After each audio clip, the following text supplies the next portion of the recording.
தமிழக மக்களும் தளபதி விஜய் அவர்களோட தொண்டர்களும் எதிர்பார்த்து காத்திருந்த ஒரு விஷயம் நடக்க போகிறது. 234 தொகுதியிலும் விஜய் அவர்கள் சுற்றுப்பயணம் செய்ய போகிறார்கள். இதுக்கான அறிவிப்பை இப்ப விஜய் அவர்கள் வெளியிட்டு இருக்காங்க. எங்க சுற்றுப்பயணம் செய்ய போகிறார்கள், எப்ப ஸ்டார்ட் ஆக போகிறது அப்படிங்கிற அறிவிப்புகள் அடுத்தடுத்து வெளியாகி இருக்கு. அதாவது 234 தொகுதியிலும் விஜய் அவர்கள் சுற்றுப்பயணம் செய்வதற்கான திட்டத்தை ஆதவ் அர்ஜுன் அவர்கள் தலைமையில ஒரு குழு தீட்டியிருக்கிறது. இந்த திட்டத்தின் கீழ் 234 தொகுதியிலையும் 100 நாட்கள் சுற்றுப்பயணம் செய்ய போகிறார்கள் அப்படிங்கிற செய்தி கிடைச்சிருக்கு. இந்த 100 நாட்கள் 2 முறை, அதாவது எலெக்ஷன் வருவதற்கு 2 முறை சுற்றுப்பயணம் செய்ய போகிறார்களாம். ஸோ இந்த சுற்றுப்பயணத்தில் தான் விஜய் அவர்களை தன்னோட திட்டத்தை அறிவிக்க போகிறார்கள் அப்படிங்கிற தகவலும் கிடைச்சிருக்கு.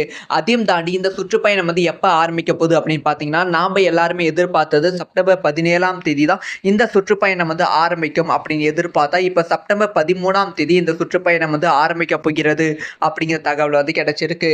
அது மட்டும் இல்லாம எங்க ஆரம்பிக்க போகுது அப்படின்னு பாத்தீங்கன்னா, திருச்சி மாவட்டத்தில் தான் இந்த சுற்றுப்பயணம் ஆரம்பிக்க போகிறது அப்படிங்கிற விஷயத்த கன்ஃபார்ம் பண்ணியிருக்காங்க.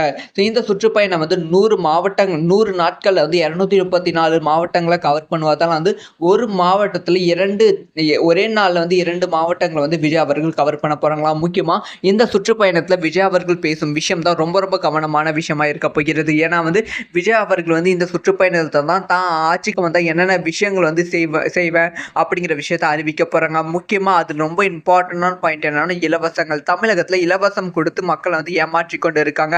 அந்த ஒரு இலவசம் இனிமே இருக்கக்கூடாது அப்படிங்கிற விஷயத்த சுற்றுப்பயணத்துல விஜய் அவர்கள் சொல்ல போறாங்க. ஆனா இது எப்படி எந்த அளவுக்கு பாசிட்டிவான இம்பாக்ட் கிரியேட் பண்ணும் அப்படிங்கிற விஷயத்த வெயிட் பண்ணி தான் பார்க்கணும். ஸோ செப்டம்பர் 13ஆம் தேதி விஜய் அவர்கள் சுற்றுப்பயணத்தை யாரெல்லாம் எதிர்பார்த்து காத்திருக்கீங்க அப்படிங்கிற விஷயத்த மறக்காம கமெண்ட்ல லீவ் பண்ணுங்க. இந்த மாதிரி எல்லா நியூஸும் தெரிஞ்சுக்கணும்.